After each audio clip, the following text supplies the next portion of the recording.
travaux de notre dernier conseil de cette période. Et en ce sens, en ce 18 juillet 2019, je déclare ainsi la séance ouverte et je vous propose de nommer comme secrétaire de séance Madame Audrey Lyon. Si vous en êtes d'accord, je vous invite à le manifester en levant la main. Avis contraire, abstention, il n'y en a pas. Madame Audrey Lyon, je vous invite de bien vouloir procéder à l'appel nominal de notre assemblée municipale. Je vous remercie, à monsieur vous. le maire. Alors, monsieur Fabien Thiémé. Présent. Marie-Thérèse Houry. Présente. Alain Mamolo. Présent. Didier Caillé. Présent. Bernard Évrard. Présent. Virginie Melki-Tétini. Rita Canas. Présente. Laurence Morel. Présent. Jérôme Léman. Présent. Jules Caillard, absent, donne procuration à monsieur Christian Châtelain. Françoise Legros, absente, donne procuration à monsieur Yves Floquet. Thérèse Zawi. Présent. Francis Brouet. Présent. Gilda Massard. Présent. Charaf Rifaille, absent, donne procuration à monsieur Fabien Thiémé. Jean-Philippe Vitron. Présent. Anna Sanelli, absente, donne procuration à monsieur Didier Caillé. Yves Floquet. Présent. Serge Lecadir. Présent. Christian Châtelain. Présent. Elisabeth Vanacker. Présent. Isabelle Jalin. Présent. Emmanuel Bouguera. Présent. Stéphanie Soyer. Présent. Christian Anquier, absent, donne pouvoir à madame Isabelle Jalin. Carlo Di Marcantonio, absent, donne procuration à monsieur Alain Mamolo. Audrey Lyon, présente. Patrick Lemaire. Présent. Denis Degan. Présent. Jeanne-Marie Binot. Présente. Céline Platel-Turin, absent, donne procuration à monsieur Jean-Noël Verfailly. Assia Costanzo. Présente. Jean-Noël Verfailly. Présent. L'appel est terminé, monsieur le maire. Très bien. Merci à vous, madame Audrey Lyon. Je vous invite maintenant à l'approbation des comptes rendus des conseils municipaux des 4 avril version modifiée et du 17 juin 2019. Avez-vous des remarques? Aucune main ne se levant, je vous invite à le manifester en levant la main. C'est ceux qui sont d'accord avec l'approbation. Avis contraire, abstention. Ces procès-verbaux sont donc approuvés. Et nous passons ensuite avec le propos liminaire de votre serviteur. Mesdames, Messieurs, chers collègues, je ne pouvais, vous comprendrez bien, débuter mon propos sans évoquer le formidable moment de liesse populaire que nous venons de vivre avec ce concert du 13 juillet qui a réuni près de 12 000 personnes sur notre place Gabriel-Péri avec un plateau exceptionnel de 5 artistes pour toutes les générations articulées autour de la personnalité ô combien chaleureuse Hélène Ségara en invitée vedette. Mais pour mémoire, nous avons aussi accueilli Andro, le sosie de Stromae, Johnny Holloway, Amine avant l'arrivée d'Hélène Ségara, et enfin Boris qui a enflammé, comme on dit, la place avant ce traditionnel feu d'artifice si populaire. Je vous renvoie bien entendu aux nombreuses publications parues dans ce cadre, sur les réseaux sociaux, aux diverses photos, vidéos, abondamment commentées d'ailleurs et partagées pour juger de la portée de ce bel événement marlysien.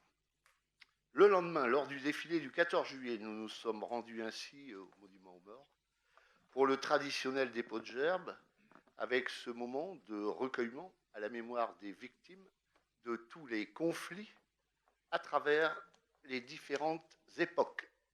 Et comme il en est de coutume, à travers toutes les cérémonies patriotiques, nous avons ainsi fait preuve de mémoire. Une démarche qui est loin d'être vaine, dans le contexte d'ailleurs que nous connaissons de montée des nationalismes en Europe. Plus tard, enfin. Dans la matinée, nous avons donné le départ de la première des 4 courses du Grand Prix cycliste de la municipalité, le Critérium UFOLEP, organisé par l'Union sportive Valenciennes-Marly. J'ai d'ailleurs eu le plaisir de saluer à cette occasion, avec ses collègues élus présents, le parcours remarquable de Léo Collet, 17 ans, champion du monde handisport qui participait à l'une des épreuves. Enfin, l'été à Marly, ce sont aussi les centres de loisirs qui, cette année encore, font carton plein.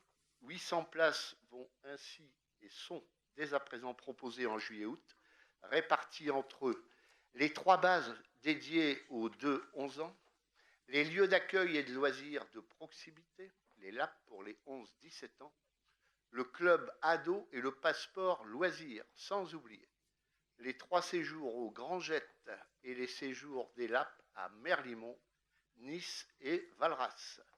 Sur l'année, je pense qu'il nous faut mesurer l'importance de cette politique qu'on ne peut que saluer. Ce sont quelques 1972 places, 1972, qui sont ainsi développées et, comme on dit, offertes à l'ensemble des jeunes, des ados et ceux de la petite enfance à la jeunesse. Enfin, ce sont les travaux de la voie verte, le futur boulevard urbain entre les Floralies et le stade du Hainaut qui vont démarrer ce lundi. Ils se dérouleront d'ailleurs jusqu'à la fin du mois d'août et consisteront en des travaux de terrassement et de pose de réseau, et ce, en l'aménagement d'un giratoire rue Jean Jaurès. Alors, bien entendu, il y aura des restrictions de circulation, de stationnement qui vont intervenir pendant cette période pour les riverains. Pour les automobilistes habitués à emprunter cette route, des déviations seront mises en place. La période estivale a été choisie tout simplement parce que c'est la période qui est la mieux adaptée pour ce genre d'importants chantiers, et ce afin de limiter au mieux les nuisances. Enfin, les habitants concernés ont eu en outre et ont fait l'objet d'une communication spécifique également relayée sur les divers sociaux de la ville. Enfin, dans le registre des nouvelles, des grandes nouvelles, des nouvelles sympathiques pour Marly, j'évoquerai la visite de monsieur le préfet à l'égalité des chances le 3 juillet dernier, monsieur Barnier, dans le cadre et ceux du quartier de la Briquette, où nous étions à la découverte du foyer des jeunes travailleurs, plus communément appelé le FJT, et du centre hébergement et de réinsertion sociale. Alors, comme j'ai eu l'occasion de le rappeler à cette occasion, le programme de rénovation urbaine du quartier tel qu'il se conçoit dans le cadre de l'ANRU 2 est bien entendu une véritable opportunité pour la Briquette, pour Marly et ses habitants. Mais il est évident qu'il ne saurait se concevoir sans le maintien sur site de ces 2 dispositifs d'hébergement accompagné. Et alors, dans la mesure où la réhabilitation de cette résidence ne peut s'inscrire dans le cadre de l'ANRU 2, monsieur le préfet à l'égalité des chances a annoncé qu'il s'attacherait à faire avancer le projet d'une autre manière. Chemin faisant, des solutions ont ainsi été évoquées, qui sont nées de la réflexion conjointe des personnes notamment présentes, parmi lesquelles monsieur le sous-préfet, Christian Roch, monsieur Jean-Marcel Grandame, vice-président en charge du logement à Valenciennes Métropole, et madame Marie-Hélène Foubet, directrice générale de la SIA Habitat. Alors aujourd'hui, nous nous acheminons vers une issue favorable, avec une extension de 120 à 160 lits et un programme de réhabilitation estimé à 12 millions d'euros, à la charge tout d'abord du bailleur et enfin de l'État. Pour la ville, aucune intervention financière, donc 0. À propos de la visite enfin du 3 juillet, je citerai une autre personne présente ce jour-là, qui a d'ailleurs joué tout son rôle dans le déroulement de cette journée. Je veux parler de la jeune Tiffaine Ladrière, distinguée le 12 juillet dernier lors de la cérémonie dite des prodiges de la République. Cette cérémonie, en effet, créée en 2017, vise à mettre à l'honneur des habitants des quartiers inscrits en géographie prioritaire, qui se sont illustrés, notamment par leur audace et leur détermination. Tiffaine aura d'ailleurs 15 ans en septembre prochain. Elle est membre du Conseil citoyen, du quartier de la Briquette depuis 2017. Elle participe à ce titre aux diverses réunions préparatoires du futur programme de la rénovation urbaine, comité de pilotage à Valenciennes Métropole, visite de terrain et j'en passe. Oui, sa candidature avait été ainsi proposée par les représentants locaux des services de l'État et son parcours reconnu ainsi par monsieur le préfet du Nord qui a décidé sa nomination. Bravo à elle, en mon nom personnel, en votre nom à tous, pour son engagement citoyen et son attachement, bien entendu, à son quartier et à sa ville de Marly. Maintenant, eh bien, prenons la route pour cet événement important de fin juillet, la braderie brocante, du 28 juillet exactement. C'est le prochain événement marlysien, encore avec près de 700 exposants. Et chaque année, comme vous le savez, des milliers de visiteurs. Sans oublier les folies de Bain-Bain, hein, avec qui, cette année, eh bien, il y aura la visite du quartier des Floralies le dimanche 1er septembre. Et enfin, les cérémonies, bien sûr, de la libération de Marly et Valenciennes le même jour. J'en ai terminé avec ce propos introductif.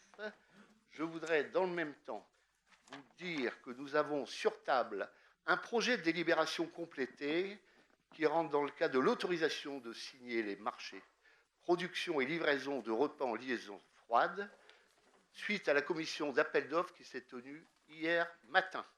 Deuxièmement, la constitution, pour information, du groupe d'opposition, le second groupe, Marly Demain, présidé par Madame Isabelle Jalin. J'en ai terminé là-dessus. Et nous allons prendre notre ordre du jour avec tout d'abord, eh bien, l'élection de 2 nouveaux adjoints et la nomination, eh bien, d'une déléguée en charge notamment des questions qui touchent à l'habitat, plus communément appelée une conseillère municipale déléguée. Alors, concernant la détermination du nombre d'adjoints, tout d'abord. La création du nombre d'adjoints relève de la compétence du conseil municipal qui détermine librement le nombre d'adjoints en vertu de l'article L. 2122-2 du Code général des collectivités territoriales et qui prévoit que, je cite, le conseil municipal détermine le nombre des adjoints au maire sans que ce nombre puisse excéder 30% de l'effectif légal du conseil municipal. Ainsi, la commune peut disposer de 9 adjoints au maire maximum. Elle doit disposer au minimum d'un adjoint. Suite aux démissions de M. Alain Mamolo du poste de 2e adjoint et de Mlle Rita Canas du poste de 6e adjoint, le conseil municipal est invité à procéder à l'élection des adjoints.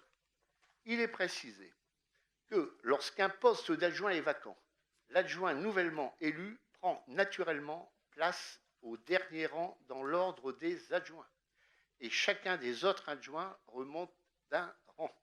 Cependant, le conseil municipal peut également déroger à ce principe et décider que, dans l'ordre du tableau, ce nouvel adjoint occupera le même rang que son prédécesseur.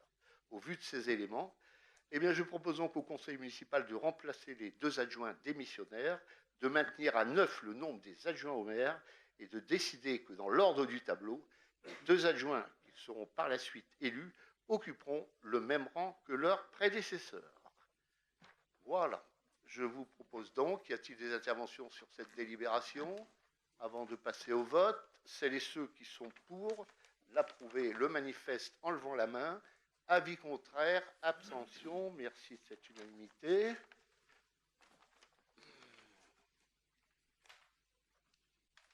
Alors, nous allons passer à la numéro 2 qui est derrière. Hop.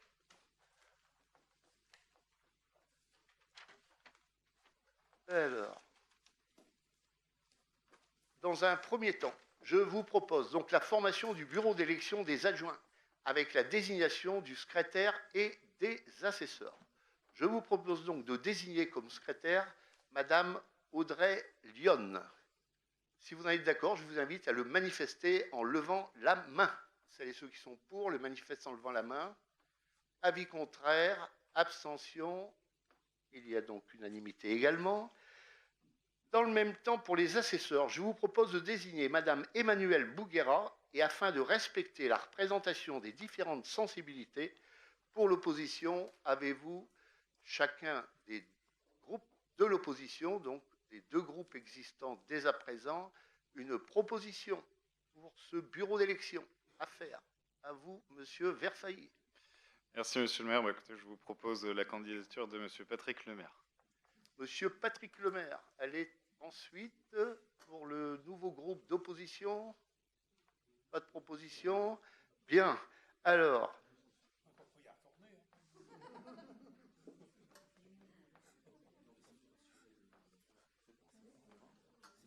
On doit voter là. Alors, on vote. Bien, sur ces propositions, je vous invite également à le manifester en levant la main. C'est ceux qui sont pour le manifester en levant la main. Avis contraire, abstention. Et nous allons passer donc ainsi à l'élection des adjoints. Je porte à votre connaissance de nouveau l'article L 2122-7-2 du Code général des collectivités territoriales, à savoir, dans les communes de 1000 habitants et plus, les adjoints sont élus au scrutin de liste, à la majorité absolue, sans panachage ni vote préférentiel. Sur chacune des listes, l'écart entre le nombre des candidats de chaque sexe ne peut être supérieur à 1. Si après 2 tours de scrutin, aucune liste n'a obtenu la majorité absolue, il est procédé à un 3e tour de scrutin à l'élection qui a lieu à la majorité relative. En cas d'égalité de suffrage, les candidats de la liste ayant la moyenne d'âge la plus élevée sont élus. Il revient ainsi au conseil municipal de fixer le temps laissé pour le dépôt auprès du maire des listes de candidats aux fonctions d'adjoint au maire qui doivent bien entendu comporter au plus autant de conseillers municipaux que d'adjoints à désigner. J'engage donc, comme on dit, ce temps de réflexion et je limite ce délai à 5 minutes. Voilà.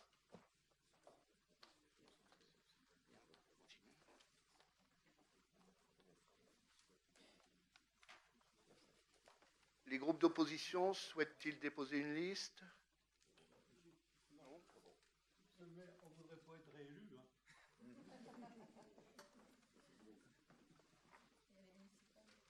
Ça se passe de commentaires. Bien. Et bien sur ce, monsieur le directeur général des services, nous allons passer au déroulé.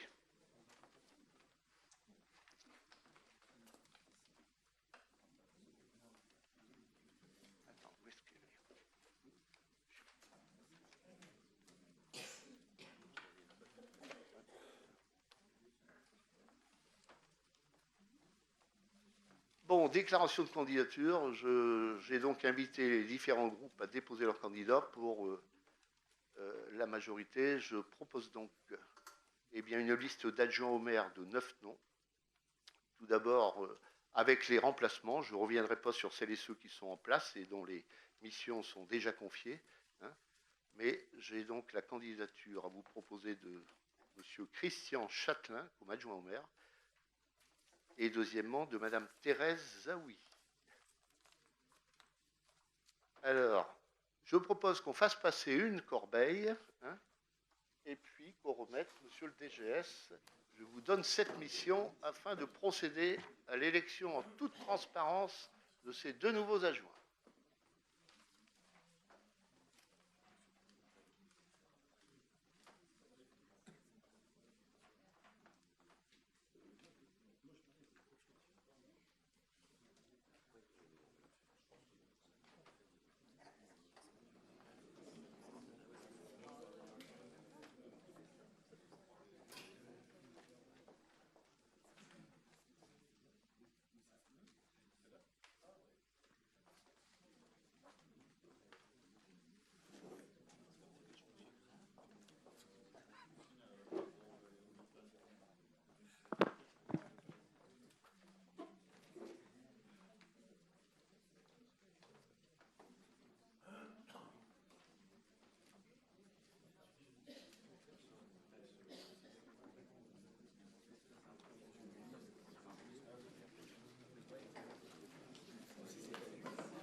pour mémoire. Des rappels.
Bien, alors, les assesseurs qui ont été désignés et adoptés, Madame Bouguera, Monsieur le maire, je vous invite à bien vouloir vous rapprocher de la table pour dépouiller notamment ce scrutin. Allez-y. Perdons pas de temps.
Bien, voici les résultats. Donc, après, notamment d'abord avec nombre d'enveloppes trouvées dans l'urne 33, bulletin nul 7, bulletin blanc 6, nombre de suffrages exprimés 20, la majorité absolue est de 17, la liste de la majorité municipale en enregistrait 20 voix.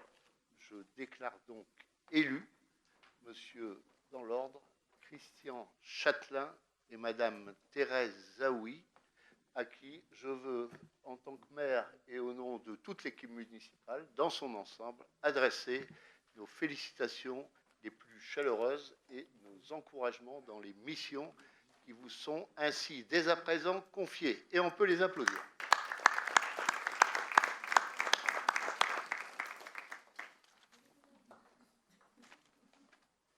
Très important. Monsieur le maire, la secrétaire, le conseiller municipal le plus âgé, je le salue, en l'occurrence monsieur Évrard, en remplacement de madame Legros, doyenne de l'Assemblée.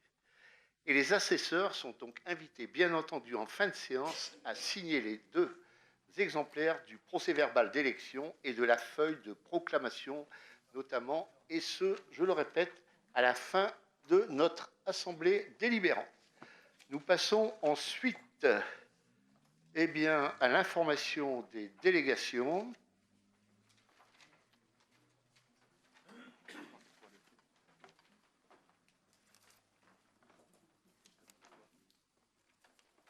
Et ensuite, on fera la photo traditionnelle avec le maire. Alors, au poste de 2e adjoint, Christian Châtelain se voit confier les responsabilités enfance, jeunesse et sport. 6e adjointe, madame Thérèse Zaoui, la vie associative. Dans le cadre d'un remaniement au sein du bureau municipal, monsieur Jérôme Léman prend l'écologie, la politique de la ville et la gestion du personnel. Et enfin, j'ai décidé de nommer comme conseillère municipale déléguée au logement et à la lutte contre l'habitat indigne, madame Emmanuelle Bouguera, à qui je veux, en votre nom, en mon nom, adresser, ainsi qu'à nos 2 nouveaux collègues adjoints, nos félicitations les plus chaleureuses. Sur ce, j'inviterai les 2 nouveaux adjoints à venir à mes côtés et à qui je vais remettre l'écharpe tricolore.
une demande d'intervention de monsieur l'adjoint Christian Châtelain.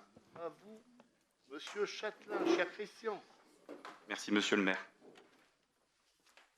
Je voudrais adresser quelques remerciements après cette élection. En commençant par vous, monsieur le maire, je voudrais vous remercier, puisque en me proposant à ce poste d'adjoint, vous m'accordez toute votre confiance. Je suis élu depuis 2008, comme la plupart d'entre vous, et depuis cette date, je suis très heureux de participer à la gestion de la ville de Marly. Aujourd'hui, dans des circonstances politiques que je regrette profondément, je suis très fier de porter cette écharpe tricolore, symbole de notre belle République. Je voudrais également remercier celles et ceux qui me font confiance ce soir en votant pour la liste, et donc pour moi et également pour Madame Zaoui. Je mettrai tout en œuvre pour mener à bien les missions qui me sont confiées. Et je sais pouvoir compter sur vous, mes chers collègues élus, mais aussi sur l'ensemble des services dirigés par M. Arnaud Bavet, directeur général des services, pour m'aider dans mes nouvelles fonctions. Pour conclure, permettez-moi de détourner une déclaration faite il y a 50 ans par M. Neil Armstrong. Ce remaniement du conseil municipal est un petit pas pour l'homme, mais un grand pas pour le bon fonctionnement de notre Assemblée. Je vous remercie.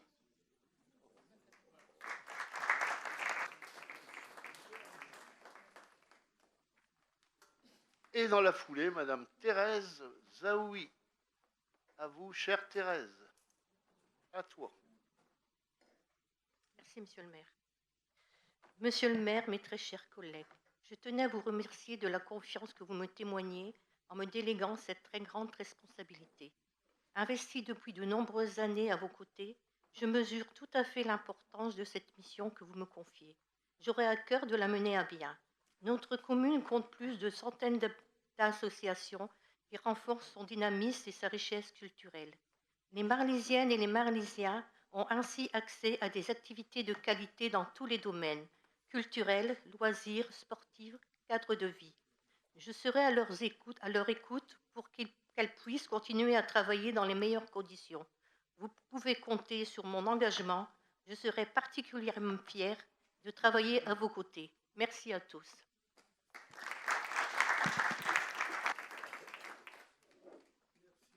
Madame Zaoui, et je propose que l'on poursuive maintenant nos divers points à l'ordre du jour avec la participation au syndicat intercommunal d'assainissement, le SIAV.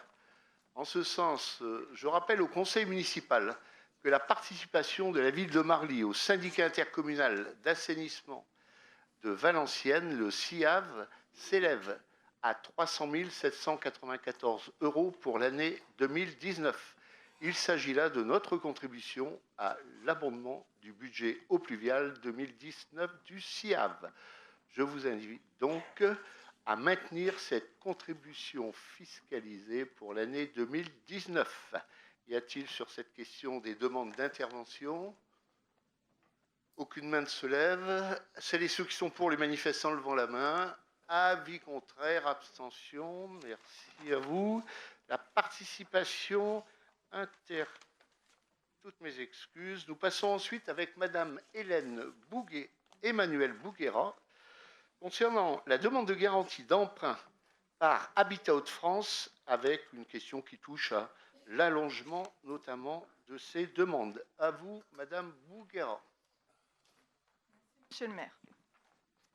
Habitat Hauts-de-France sollicite le conseil municipal pour la garantie d'emprunt de la ville dans le cadre de la modification des caractéristiques financières des lignes de prêt. En effet, au travers des différentes réformes qui impactent actuellement le secteur de l'habitat, la Caisse des dépôts et consignations a souhaité proposer des mesures d'accompagnement aux organismes HLM soumis à la réduction du loyer de solidarité. L'une de ces mesures, à laquelle Habitat Hauts-de-France a répondu favorablement, est une offre d'allongement de la durée de remboursement de 5 ans d'un ensemble de prêts indexés sur le livret A et dont la durée résiduelle est comprise entre 3 et 30 ans. L'encours concerné est de 25 360 319,82 € et couvre un périmètre de 59 emprunts. En ce qui concerne la ville de Marly, l'allongement porte sur 1 500 638,95 € et concerne 2 emprunts. L'avenant de réaménagement concerne ces 2 prêts garantis initialement par la ville de Marly à hauteur de 100%. Le garant réitère ainsi sa garantie pour le remboursement de chaque ligne du prêt réaménagé. Les caractéristiques financières modifiées s'appliquent à compter de la date d'effet de l'avenant, et ce jusqu'au complet remboursement des sommes dues. Le conseil municipal s'engage jusqu'au complet remboursement des sommes contractuellement dues à libérer, en cas de besoin, des ressources suffisantes pour en couvrir les charges. Il est proposé au conseil municipal de se prononcer sur cette garantie d'emprunt dans les termes ci-dessus. Merci, Monsieur le maire. Merci à vous, Madame Bouguera. Y a-t-il des demandes d'intervention sur ce projet de délibération? Oui, Madame Jalin, je vous en prie. Merci, Monsieur le maire. Bien évidemment, notre groupe ne votera pas contre l'allongement des emprunts qui concernent des logements sociaux, car le fait de se porter caution pour ces emprunts nous permet d'avoir un regard sur l'attribution des logements sociaux. Toutefois, il est bon de rappeler qu'à ce jour, la ville a déjà garanti des emprunts pour un montant de 13 120 767,84 € en capital restant dû, indiqué notamment dans le budget primitif 2019, ce qui correspond à 86% des recettes de financement de notre commune. Il faut donc être vigilant sur de futures garanties d'emprunt. Je vous remercie.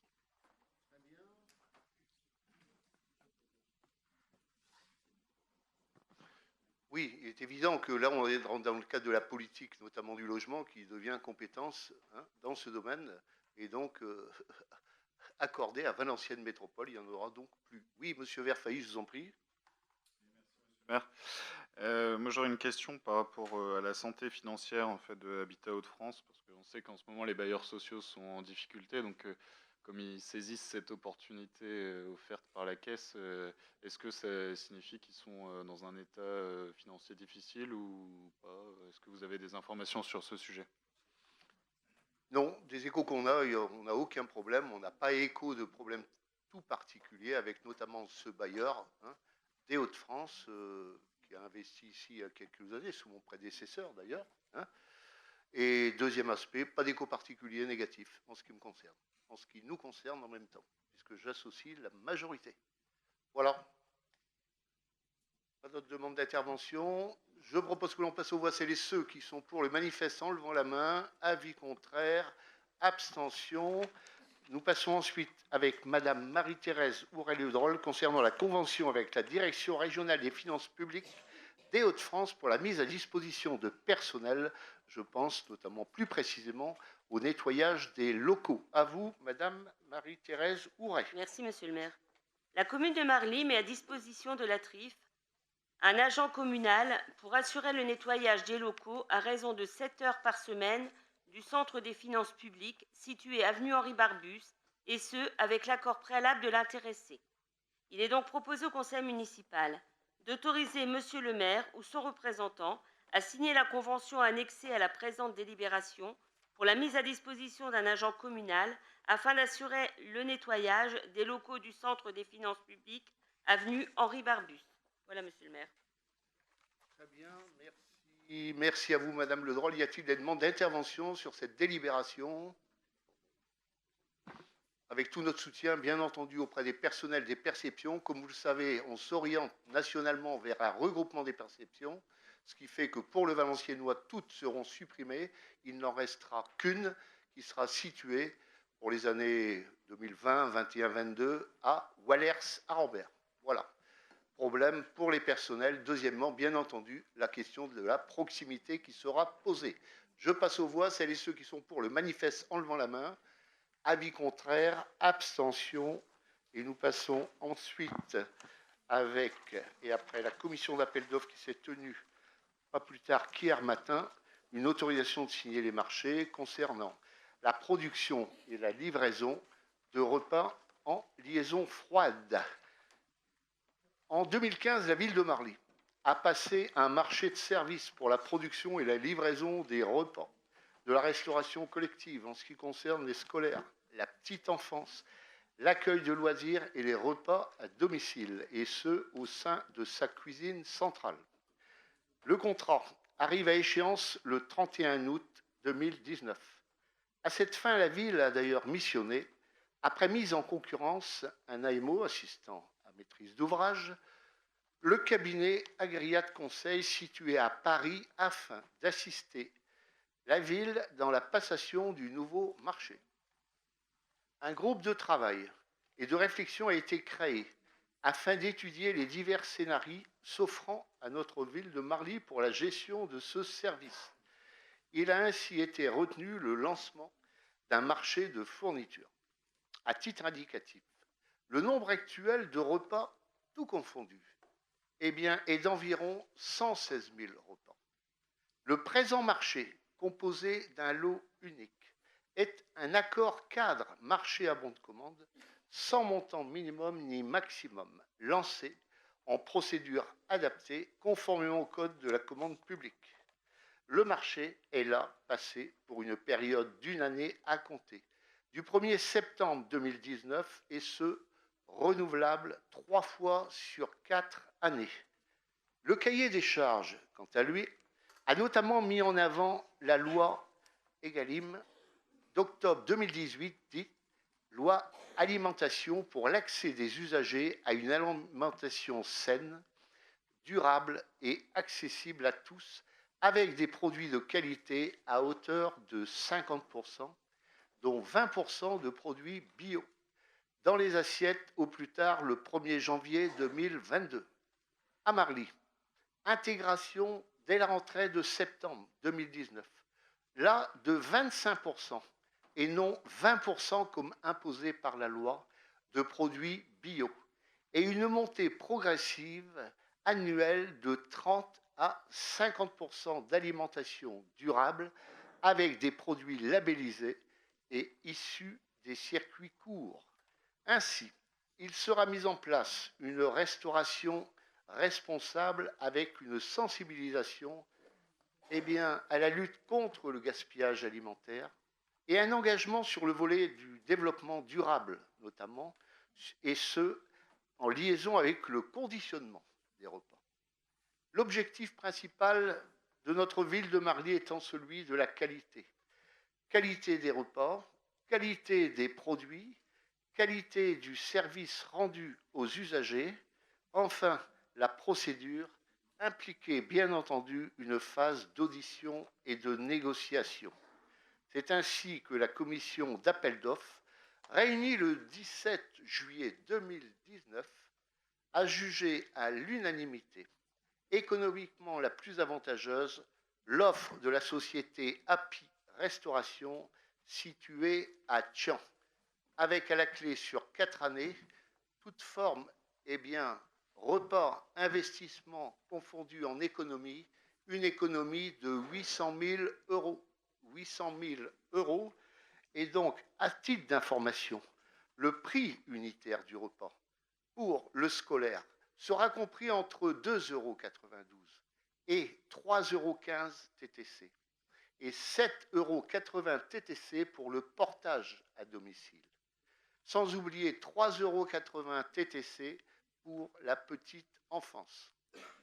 De plus, la société attributaire travaille sur 3 cuisines centrales chacune, ayant sa spécificité. Thian pour les scolaires, Aumont pour les repas à domicile et Villeneuve-d'Ascq pour la petite enfance. Cela représente, sur l'ensemble des repas servis, une économie annuelle d'environ 103 000 € TTC en comparaison avec le marché actuel. Par ailleurs, le groupe de travail qui était dirigé par mes collègues Didier Caillé et Jules Caillard a donc décidé, dans le cadre aussi de cette démarche, de stopper la production de repas au sein de la cuisine centrale de Marly et de passer à un marché de fourniture de repas. La cuisine centrale devenant vétuste, de nombreux travaux de maintenance et de réhabilitation devenaient ainsi obligatoires. Ainsi, ce nouveau marché engendre, je répète, une économie non négligeable pour la ville, s'élevant, tout compris, à 800 000 € TTC sur 4 ans, repas et coût des travaux de la cuisine centrale, et ce sans faire l'impasse sur la qualité des repas servis, bien au contraire, la qualité du repas ainsi renforcée. En ce sens, je vous invite à autoriser votre serviteur, M. Caillé, adjoint aux finances, en cas d'empêchement de M. le maire, à signer le marché précité, les marchés complémentaires, en cas de circonstances imprévues et tout document à venir, notamment avec l'entreprise attributaire du marché repris ci-dessus, avec une unanimité bien retrouvée dans le cadre de cette commission d'appel d'offres qui s'est tenue pas plus tard qu'hier matin. Voilà ces éléments d'introduction sur une délibération d'importance que je vous invite à mesurer du point de vue de la portée. Y a-t-il des demandes d'intervention sur ce dossier? Oui, monsieur Alain Mamoulot. Oui, deux choses, monsieur le maire. Je n'ai pas eu le plaisir d'être invité hier à la commission d'appel d'offres. Ça, c'est la première chose. Ensuite, monsieur le maire, vous nous dites qu'il y a des repas entre 2,15 € et 3,25 €. Et vous faites plus de 110 000 € de bénéfices sur l'ensemble de l'année, sur l'ensemble du dernier contrat que vous avez passé avec le prestataire. Est-ce que vous pourriez nous dire ce qu'il y a pendant une semaine au niveau des repas, le contenu des repas durant une semaine? Monsieur Didier Caillé.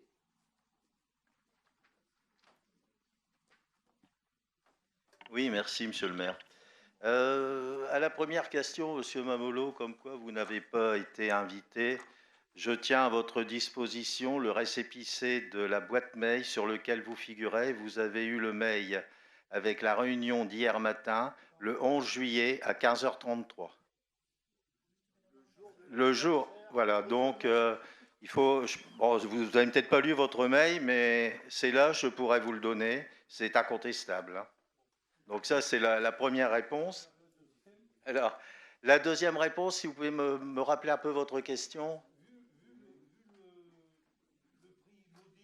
Pas, est-ce que, et le bénéfice en supplément que vous faites, non, pas le bénéfice, qu'on dit, ouais, le bénéfice que vous faites.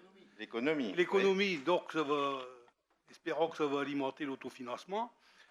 Pouvez nous dire exactement ce qu'il y a dans un repas durant une semaine, quoi? Ben, les menus, on aura toujours comme d'habitude la commission menu qui va se réunir. Les menus vont nous être proposés pour une période d'1 mois, modifiables comme on le désire au niveau donc surtout du scolaire. Alors quant à l'économie, ben, il faut savoir, c'est vrai que l'économie de 800 000 € sur 4 ans paraît énorme, mais si je vous en donne un peu le détail, vous avez donc 103 000 au niveau de la facturation des repas. Au niveau de tout ce qui est remise en état du matériel et entretien, on tourne à 50 000 € à l'année. Et on a ensuite, pour la partie immobilière, toute la partie bâtiment qui, comme l'a dit monsieur le maire, commence à vieillir. On a des gros problèmes avec les sols. On a de gros problèmes avec les cloisons intérieures, on a des problèmes d'étanchéité au niveau de la toiture. Et si on veut étaler ça sur la durée du marché, c'est-à-dire sur les 4 ans, ça représente à peu près aussi 50 000 € par an, ce qui vous donne donc 200 000 € sur une année, le marché étant sur une durée de 4 ans, ce qui vous donne les 800 000 € annoncés par monsieur le maire. Parce que lors du premier mandat où j'avais une délégation, j'allais avec M. Caillard régulièrement déjeuner avec les enfants dans les cantines. Oui. Je peux vous dire que parfois on était surpris de ce qu'il y avait dans les assiettes. Oui. Donc avec 2,15 € et 3,25 €, j'aimerais que vous nous disiez qu'est-ce qu'il va y avoir aujourd'hui exactement dans les assiettes. En sachant que... Attendez, en sachant que... c'est toujours la même chose. Hein. Lorsqu'il faut signer un contrat, il n'y a pas de problème. Hein, et ils vont faire plus beau que beau. Et en cours, et à fur et à mesure que l'année se passe, il y a des repas, il y a des semaines où c'est vraiment... on ne peut pas dire que les repas soient d'une qualité et d'une quantité, disons, normale pour alimenter normalement des enfants du primaire. Voilà ce que j'allais dire. Donc vous ne me dites pas exactement ce qu'on va trouver dans les assiettes. Ce que je peux vous dire, ce qu'on va trouver dans les assiettes, c'est un menu à 4 composants, ce qui est quand même déjà pas mal. Il faut savoir également qu'avant de choisir API, on s'est renseigné sur d'autres communes ou d'autres établissements scolaires qui fonctionnent au niveau des repas avec API. On a eu d'excellents retours au niveau des quantités, mais surtout au niveau de la qualité, parce qu'on a favorisé aussi ces 25% de bio. Là, franchement, ils nous les garantissent. À nous, néanmoins, d'être vigilants. Et j'avais pu échanger, malheureusement, elle est absente aujourd'hui, avec Madame Platel, qui a eu, elle aussi, également, de très très bons retours au niveau d'API. Et lors des discussions, lorsqu'on a pu échanger un petit peu, elle était, elle aussi, je pense, favorable à ce que ce soit, en fonction évidemment des remises de prix, que API puisse avoir le marché, parce qu'elle était très satisfaite de la qualité, de la quantité, du service rendu.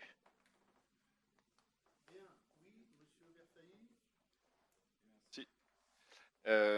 Alors concernant ce que Madame Platel en pensait, c'était un petit peu plus nuancé sur API. En fait, on a des retours qui sont que API peut faire des repas de très grande qualité. En fait, il y a des endroits où on sait que tout le monde est très très content de API. Et par contre, d'autres communes, on a des retours qui sont beaucoup plus nuancés. Donc je pense que ce sera vraiment important d'avoir un suivi très régulier pour s'assurer de la qualité à la fois au démarrage, mais pendant la totalité du contrat.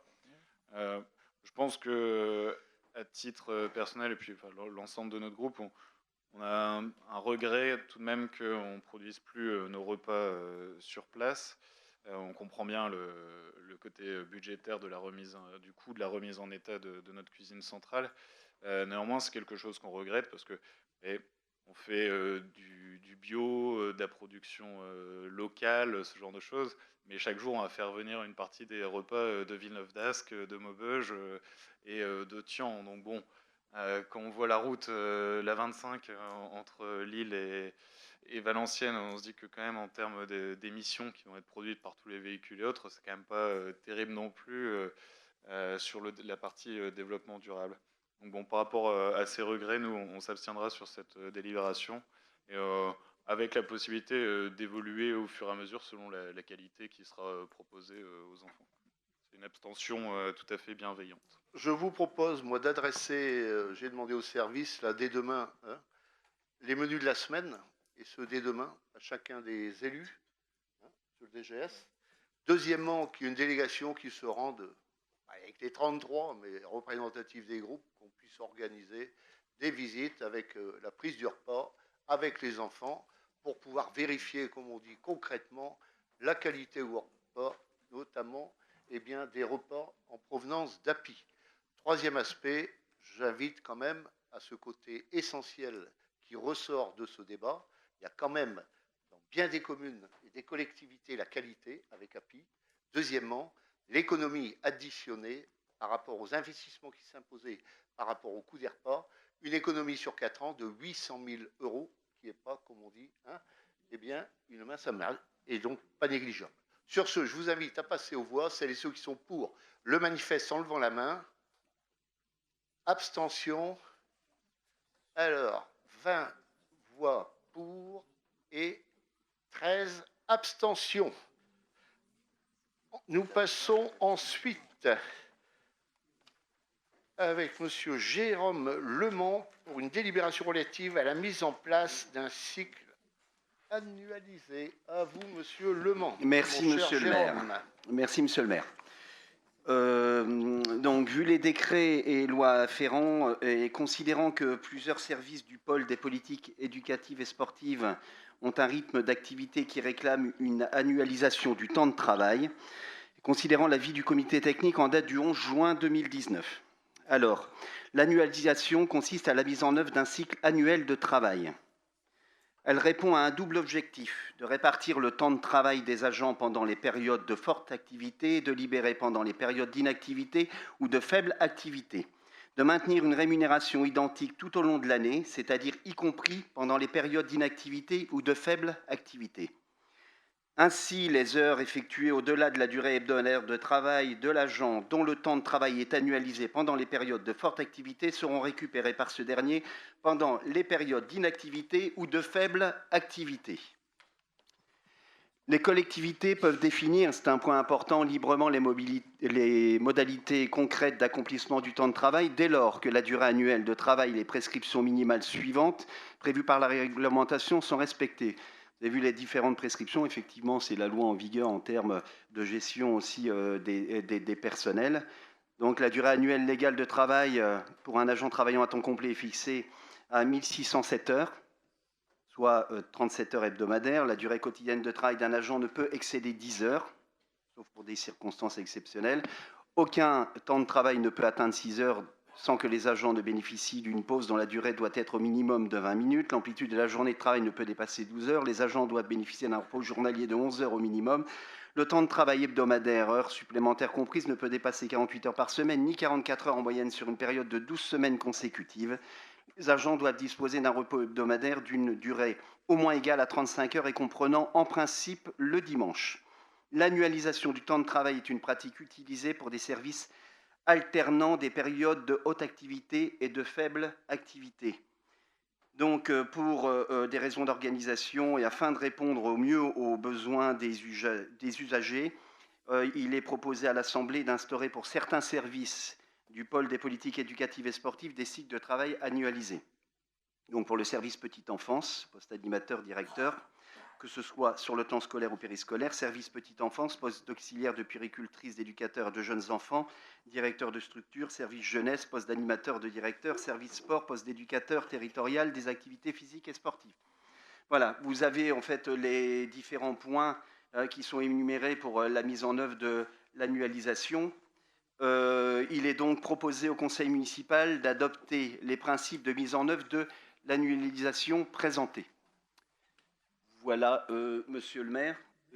Et à vous, monsieur Lemans, y a-t-il des demandes d'intervention sur cette délibération? Aucune main ne se levant, celles et ceux qui sont pour le manifeste en levant la main. Avis contraire, abstention, merci de cette unanimité. Nous passons ensuite avec la représentation des communes au sein de notre assemblée communautaire pour le prochain exercice qui va couvrir la période 2020-2016.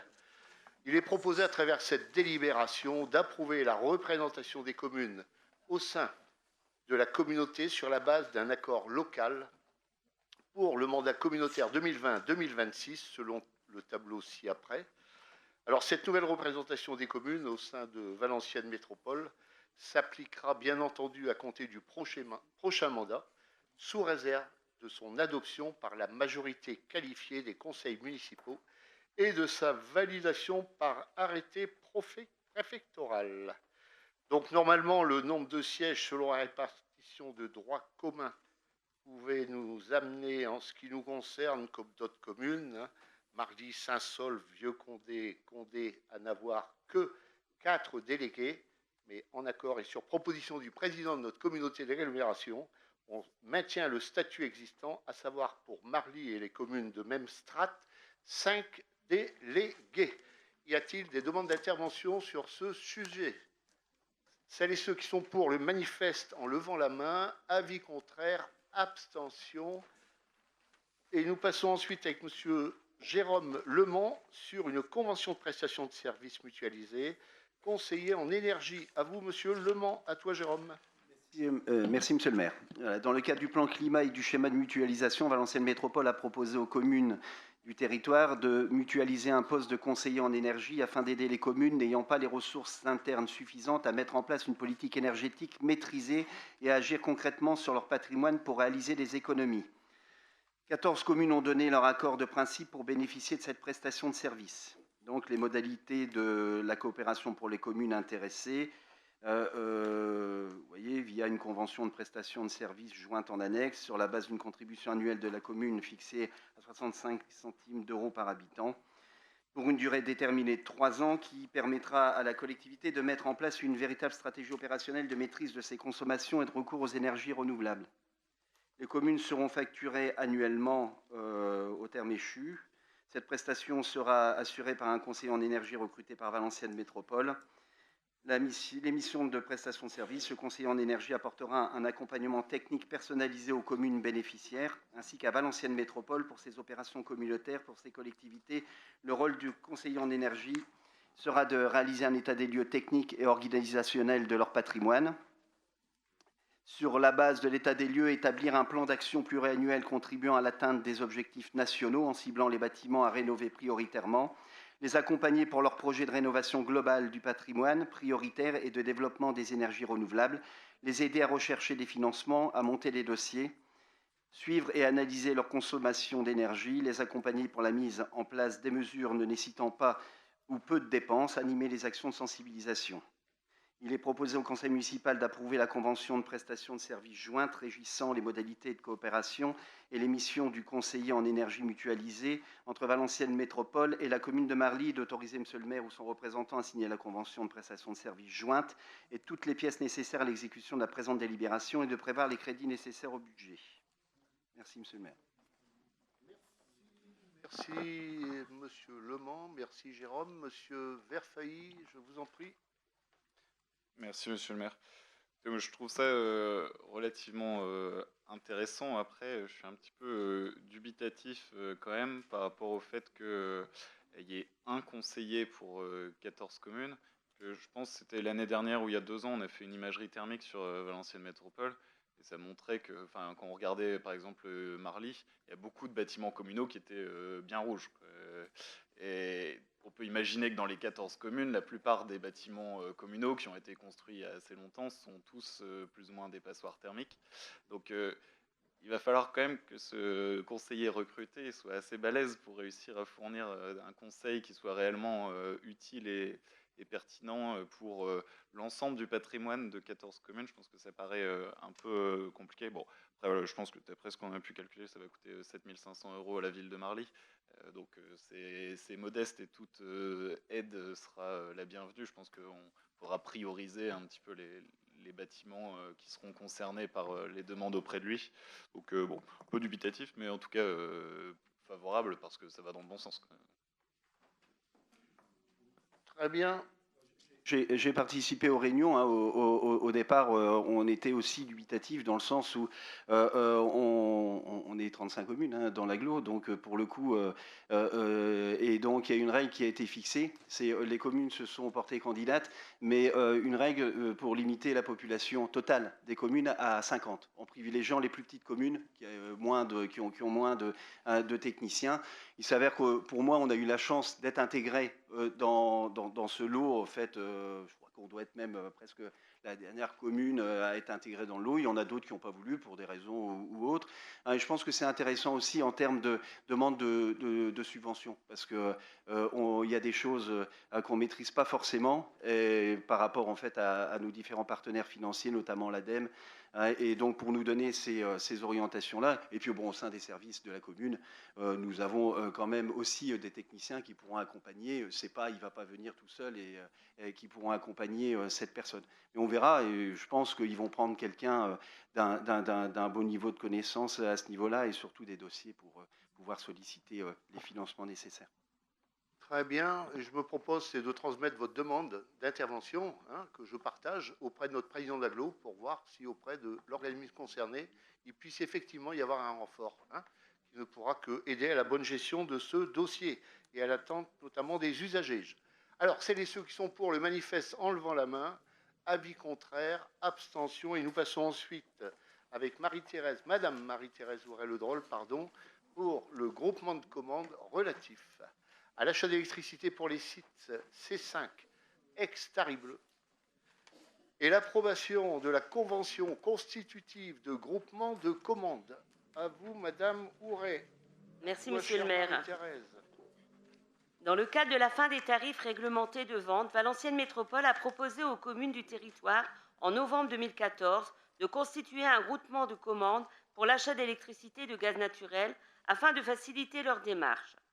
En tant que coordinatrice du groupement auquel adhèrent actuellement 31 communes, Valenciennes Métropole a conclu en octobre 2017 un second accord cadre d'une durée de 2 ans pour une alimentation en électricité et en gaz naturel des points de livraison des membres en 2018 et 2019.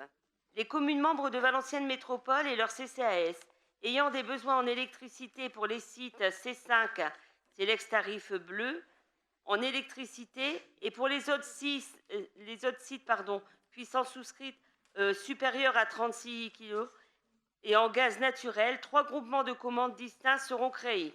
Ça, c'est le point qu'on verra ensuite.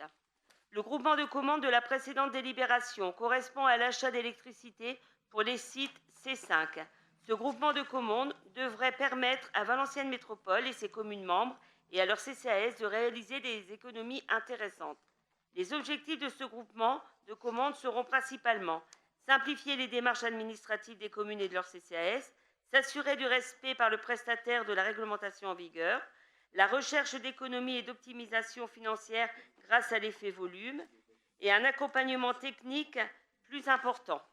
Il est donc proposé au conseil municipal d'adhérer au groupement de commandes pour l'achat d'électricité pour les sites C5, d'approuver la convention constitutive du groupement de commandes ci-jointes et d'autoriser Monsieur le maire ou son représentant à signer et à notifier à Valenciennes Métropole l'adhésion de la commune de Marly au groupement dans la convention constitutive et jointe en annexe et à prendre toutes mesures nécessaires à l'exécution de la présente délibération, de s'engager à communiquer au coordinateur du groupement la nature de l'étendue de ses besoins en vue de la passation des marchés ou accords cadres lancés par le groupement, d'autoriser Valenciennes Métropole, en sa qualité de coordonnateur, à signer et notifier les marchés ou accords cadres conclus dans le cadre du groupement, de s'engager à exécuter avec la ou les entreprises retenues les marchés ou les accords cadres conclus dans le cadre du groupement, de s'engager à régler les sommes dues au titre des marchés ou accords cadres et de les inscrire préalablement au budget. Voilà, monsieur le maire. Merci à vous, Madame Mouret. Y a-t-il des demandes d'intervention sur cette délibération?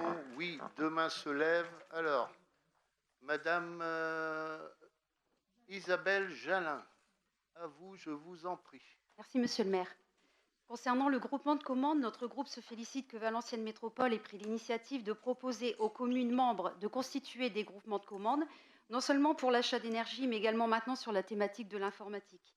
La mutualisation de ces procédures permettra, nous l'espérons, de réaliser de réelles économies en maintenant un service de qualité. Il serait d'ailleurs peut-être judicieux de l'étendre également à d'autres prestations, comme par exemple l'entretien des terrains de sport et également les espaces verts qui sont déjà à l'heure actuelle sous-traités et qui permettraient de payer moins cher nos prestations en mutualisant. Je vous remercie. Très bien, très bonne proposition. Je propose qu'elle soit prise en compte. Deuxième demande d'intervention, monsieur Alain Mamoulot. Oui. Vous nous dites dans la délibération, ce groupement de commandes devrait permettre à Valenciennes Métropole et à ses communes membres et à leur CCAS de réaliser des économies intéressantes. Est-ce que vous avez pu les quantifier, ces économies? Non, il est difficile, effectivement, vous nous posez une question pertinente, monsieur Mamoulot, mais de pouvoir quantifier les économies possibles. Mais nous pourrons, le moment venu, j'en suis persuadé, apporter des éléments de réponse. Monsieur Didier Caillé. Oui, je voudrais vous répondre, monsieur Mamoulot. Le but, c'est déjà pour Valenciennes Métropole, c'est de savoir combien de communes vont adhérer à ce groupement d'achat.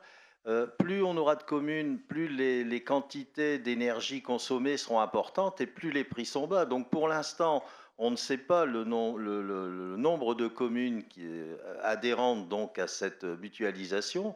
On ne pourra le savoir qu'après, au moment du passage des marchés, en fonction de l'énergie utilisée. Alors, je vous propose de me porter cette délibération à l'approbation ou pas des membres de notre Assemblée. Celles et ceux qui sont pour le manifeste en levant la main. Avis contraire, abstention. Et nous continuons toujours avec Madame Marie-Thérèse Ouret-Ledroll dans le cadre d'un groupement de commandes relatif à l'achat d'électricité et à l'approbation de la convention constitutive de groupement de commandes. À vous, Madame Ouret-Ledroll. Merci Fabien. Dans le cadre de la fin des tarifs réglementés de vente, Valenciennes Métropole a proposé aux communes du territoire, en novembre 2014, de constituer un groupement de commandes pour l'achat d'électricité et de gaz naturel afin de faciliter leur démarche. En fait, c'est pratiquement la même délibération qu'il y avait avant. Simplement, ce qui a changé, c'est la puissance. Et la puissance souscrite, là, est supérieure à 36 kV. Hein, c'est pour ça qu'on l'a fait. Donc, pareil, on doit faire des économies. Mais aujourd'hui, on est forcément incapable de donner les économies que l'on peut faire. Mais en tous les cas, on sait très bien que quand on fait des groupements, comme vous l'avez dit, Madame Jalin, ça permet de faire des économies et que c'est toujours intéressant pour les municipalités.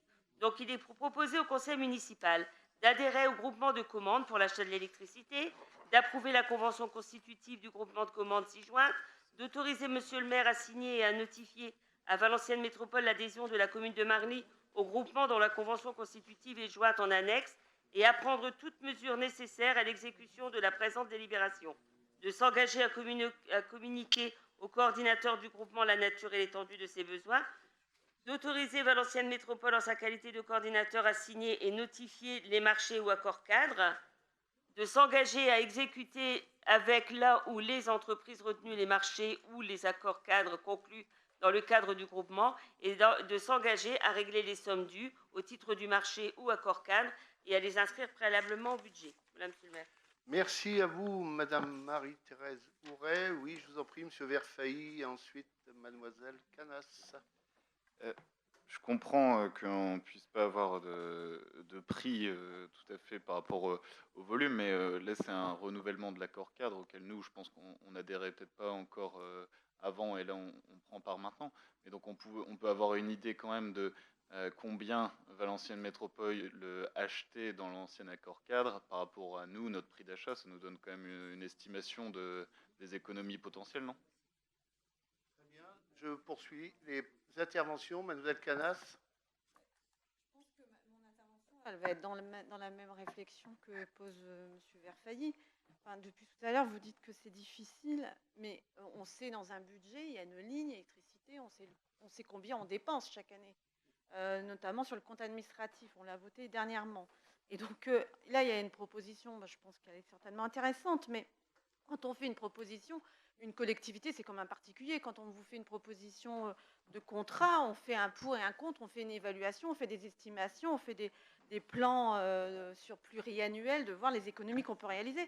Et j'ai du mal à comprendre, monsieur le maire, que vos services ne vous ont pas fait une note sur l'évaluation que l'impact budgétaire que ça peut représenter, même si c'est du prévisionnel, bien sûr, c'est toujours du prévisionnel, mais l'impact économique, ça veut dire qu'en fait, on présente quelque chose en collectivité, enfin, ici au conseil municipal, et donc vous l'avez eu en tant que maire, et puis vous acceptez, et puis sans regarder vraiment l'impact. Et je pense qu'aujourd'hui, vous êtes le premier à dire c'est toujours difficile de faire un budget, mais quand on parle de faire des économies budgétaires, donc là vous dites ça va faire, mais combien au moins un prévisionnel? On sait combien on dépense chaque année, mais on est incapable de nous dire, de nous expliquer à nous tous combien une estimation du le prévisionnel de l'économie qu'on peut avoir. J'ai du mal à comprendre avec toutes ces délibérations que vous ne savez pas faire le calcul. Merci. D'autant plus que tout à l'heure, on va parler de prestations externes. C'est des prestations de services, les copieurs, il me semble. Et il me semble que c'est un budget assez conséquent dans le budget de la mairie. Merci de m'avoir écouté, monsieur le maire. Bien, le groupement de commandes va être lancé par l'AGLO dès demain, et chacun comprendra, c'est une question de bon sens, qu'il nous est impossible à l'heure actuelle de pouvoir faire une estimation, une prospective, mais qu'on pourra la faire demain, et on vous apportera, le moment venu, notamment, un bilan de ces estimations sous l'égide de notre agglo et en liaison, oui, avec notre ville qui a le souci des économies. Sur ce, je propose que l'on passe aux voix. Monsieur le maire, je vais vous dire, vous parlez de, c'est une question de bon sens. Moi, j'appelle ça une question, et je parle de l'élu. Je ne parle pas de vos services. Je parle d'une question de compétence. Et je pense que quand on est maire, on juge le pour et le contre et on fait des estimations. Je pense que là, il y a peut-être une défaillance quelque part. Merci. Sur ce, je propose... Il y a une demande d'intervention. Je ne vois pas de main se lever. Oui, Madame Laurence Morel. À toi, chère Laurence. Te donner un exemple tout simple. Actuellement, il n'y a que Choisir qui fait la même, je veux dire, expérience avec les citoyens. Donc, pour l'instant, on s'inscrit et au mois de septembre, on aura le résultat de l'économie qui va être fait. Voilà, c'est exactement ça. Ah si. Longtemps qu'il l'a mis en place, cette démarche-là. Hein. Oui. C'est pas d'aujourd'hui. Hein. Bien. Et on sait qu'avec Que Choisir, on fait des économies. Bien, le groupement de commandes sera mis en œuvre avec notre agglo dès demain. Je répète qu'on a peut-être des faiblesses, on n'a peut-être pas les compétences de notre collègue Rita Canas. Cela dit, j'ai quand même en mémoire un passé à Neuville-sur-Escaut sur lequel je vous épargnerai les débats. Alors, à partir de là, je vous propose, oui, on adhère et on pourra en sortir si on le souhaite. Et que dans les mois qui viennent, on puisse faire un état des lieux, cher monsieur le directeur général des services. Celles et ceux, si on n'y rentre pas demain, on ne pourra pas y rentrer après-demain. Celles et ceux qui sont pour, le manifeste en levant la main, avis contraire, abstention. Mademoiselle Catas, vous votez ou pas? Bien, merci de cette unanimité avec la participation de Mademoiselle Canas et de Monsieur Mamolo. Nous passons ensuite avec un nouveau groupe, une nouvelle délibération. Monsieur le maire, les attaques personnelles, il faudrait les éviter. Les attaques personnelles. Oui, bon, comme écoutez, celle que vous venez de faire maintenant. Vous n'allez pas perturber les débats, c'est votre pas perdre, mais je vous, passe ayez à la du respect question... pour les gens qui sont élus dans cet ensemble. Je passe à la question 12, groupement de commandes relatif aux copieurs. À vous, Madame Marie-Thérèse Houret-Ledroll. Merci, Monsieur le maire. Valenciennes Métropole a adopté, lors de sa séance communautaire du 11 décembre 2015, le projet de schéma de mutualisation portant un nouvel élan territorial et adopté par délibération concordante par l'ensemble des communes de l'agglomération. D'une part, le marché copieur de Valenciennes Métropole se termine le 31 décembre 2019 et il faut le renouveler. D'autre part, un grand nombre de communes ont fait part à Valenciennes Métropole de leur souhait d'intégrer un groupement de commandes relatives aux copieurs. L'achat groupé de ce type de produit permettrait de faire des économies significatives sur la location des machines et sur les coûts de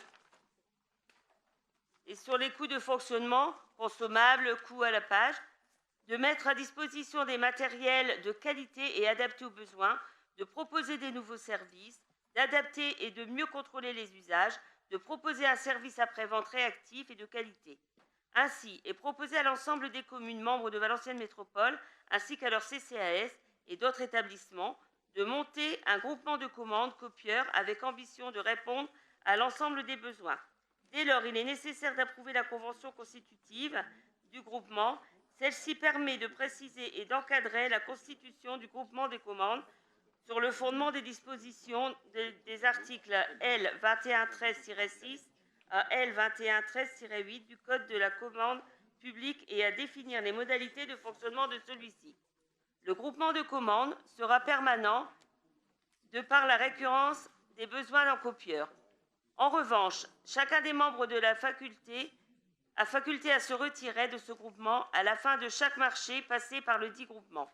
Il est donc proposé au conseil municipal d'adhérer au groupement de commandes pour les copieurs, d'approuver la convention constitutive de groupement de commandes ci-jointe, d'autoriser monsieur le maire à signer et à notifier à Valenciennes Métropole l'adhésion de la commune de Marly au groupement dans la convention constitutive et jointe en annexe et à prendre toutes mesures nécessaires à l'exécution de la présente délibération, de s'engager à communiquer au coordinateur du groupement la nature et l'étendue de ses besoins en vue de la passation des marchés ou accords cadres lancés par le groupement, d'autoriser Valenciennes Métropole en sa qualité de coordonnateur à signer et notifier les marchés ou accords cadres conclus dans le cadre du groupement, de s'engager à exécuter avec la ou les entreprises retenues les marchés ou accords cadres conclus dans le cadre du groupement et de s'engager évidemment à régler les sommes dues à titre des marchés ou accords cadres et à les inscrire préalablement au budget.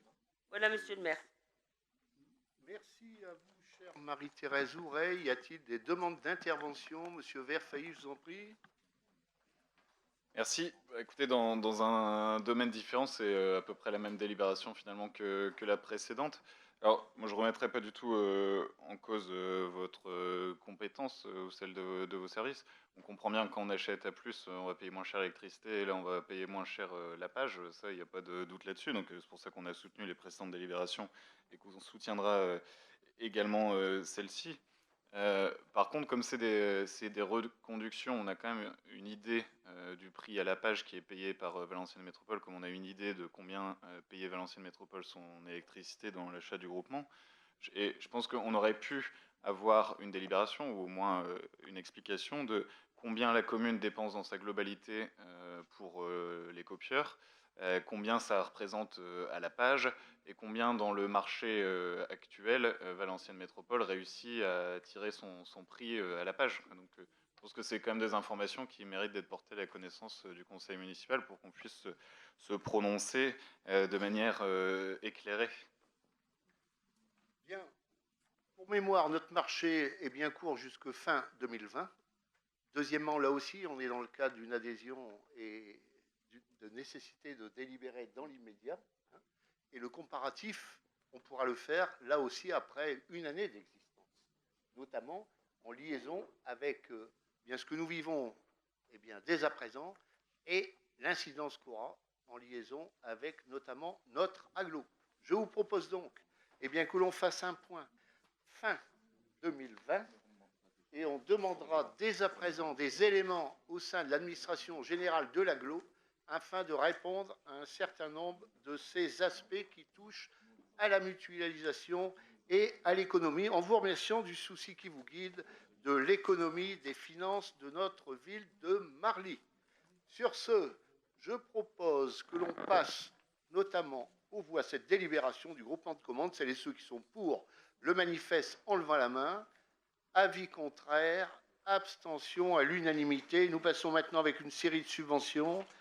Une subvention exceptionnelle présentée par M. Serge Lecadir pour la période 2019 en direction des anciens combattants voyage à destination des classes de CM2 de la commune à Albert ou Fény. À vous, M. Serge Lecadir. À toi, Serge. Cette délibération s'inscrit dans la continuité du travail de mémoire que la municipalité a mis en place depuis 2008, avec, rappelons-le, la création du musée de la mémoire et une subvention exceptionnelle chaque année pour emmener les scolaires de Marly sur des lieux symbolisant le sacrifice de nos aïeux. Je profiterai de cette délibération pour remercier M. Zajac, au nom de la municipalité, ancien président des ACPG, CATM, TOE, OPET, CEVOV de la section de Marly, dont nous avons appris la démission par le nouveau président, M. Joël Bout. Nous félicitons ce dernier pour sa prise de fonction et nous l'encourageons également à poursuivre le travail auprès des écoles de Marly en harmonie avec la municipalité. Cette année, les élèves de CM2 Jules-Henri Langrand, Marie Curie, Uré Saint-Nicolas, Louise Michel et Nelson Mandela, ce qui représente à peu près 120 élèves, ont pu se rendre sur les sites d'Albert et de Fény le 2 avril et le 2 mai dernier. Il est donc proposé au conseil municipal de se prononcer sur l'octroi d'une subvention exceptionnelle de 1 080 €. Merci, monsieur le maire. Bien, sur cette délibération, y a-t-il des demandes d'intervention? Oui, monsieur Verfailly. Simplement pour m'associer à vos remerciements à monsieur Zajac pour toutes ces années au service de cette association et de notre ville, et également pour souhaiter bon vent à l'association sous son nouveau président, monsieur Bout. Très bien, je propose... Oui, monsieur Lecadir. Merci pour ces remerciements vis-à-vis de ces deux membres. Et croyez-moi que je participerai activement en tant qu'ancien militaire à ce devoir de mémoire auprès de monsieur Bout. Merci.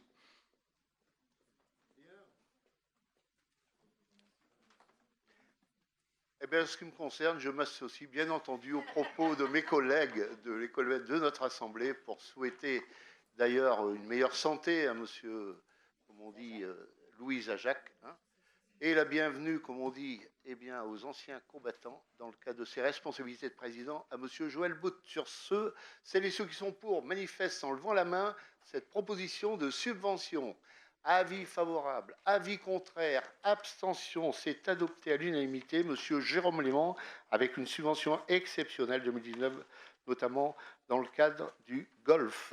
À vous, monsieur Lemans. Merci, monsieur le maire. La municipalité a été sollicitée par le golf pour l'obtention d'une subvention exceptionnelle afin d'accueillir les enfants dans le cadre des accueils de loisirs.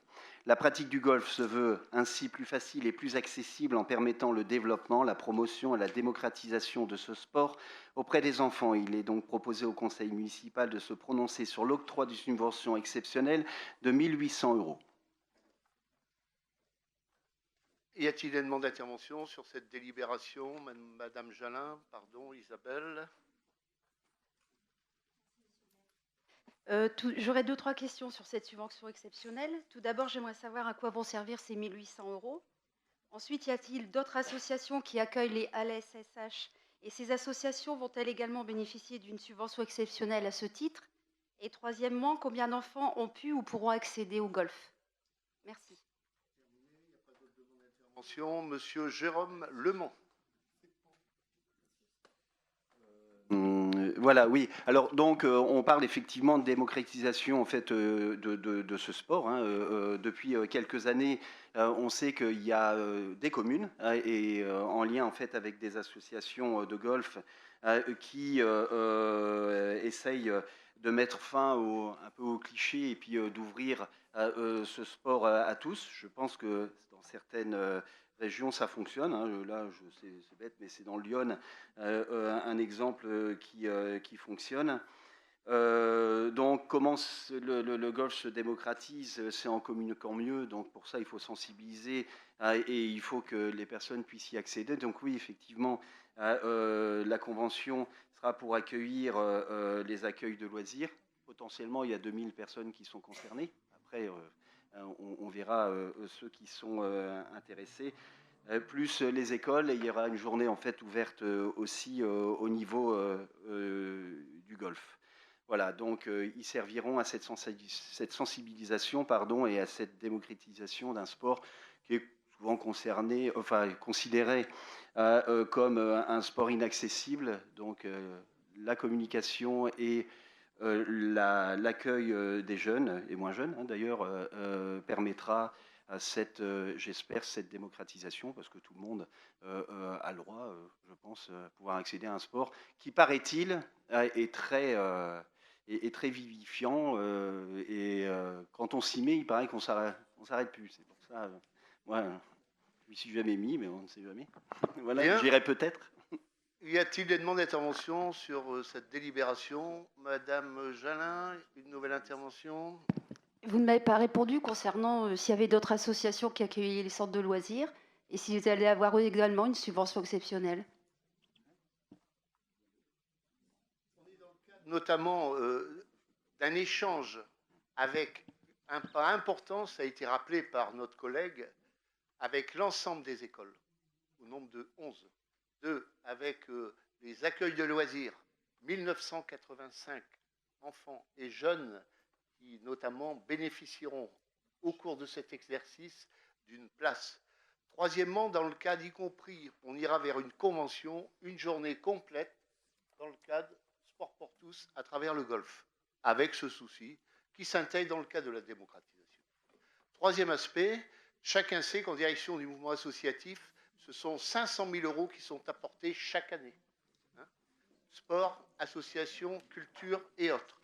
Troisièmement, dans ce cadre-là, il n'y a pas eu d'autres demandes, sinon je peux vous dire que le milieu associatif apprécie beaucoup les rapports et il n'y a pas eu d'autres demandes en la matière. Oui, monsieur le maire. Voilà, je vous en prie. Oui, je crois savoir quand même que les pêcheurs, les Gaulois ont accueilli des CRLSH. Je crois savoir que la boule de bois et la pétanque de Marly ont accueilli des ALSH. Donc je ne vois pas pourquoi ces trois associations-là n'auraient pas une subvention exceptionnelle comme vous l'accordez au golf. Alors, c'est assez drôle parce que vous vouliez parler, monsieur. Enfin, c'est pas moi qui...